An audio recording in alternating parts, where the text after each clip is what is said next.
Good morning, class. Today I wanted to talk about something important in our learning environment, creating a space that's both supportive and sustainable. Does anyone know what supportive means in a classroom setting?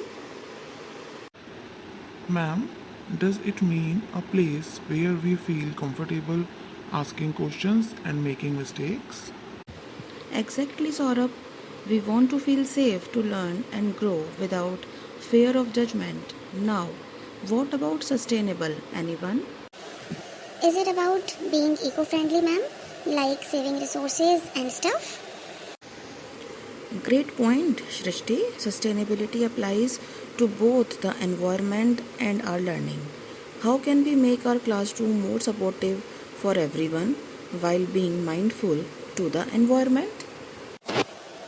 Maybe we can have a designated bin for recycling paper and plastic used for projects.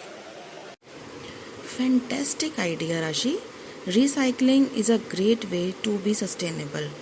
What else can we do to create a supportive atmosphere? How about having a compliment corner on the board where we write nice things about each other's work? Love it, Rahul. Positivity and encouragement go a long way in building a supportive environment. Are there any other ideas for either aspect?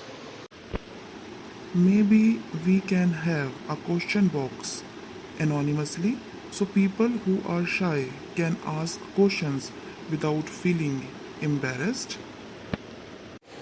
Brilliant. That way everyone's feel included.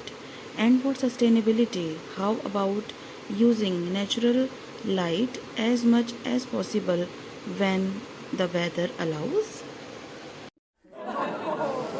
See everyone, there are so many ways we can work together to make this classroom a supportive and sustainable place to learn.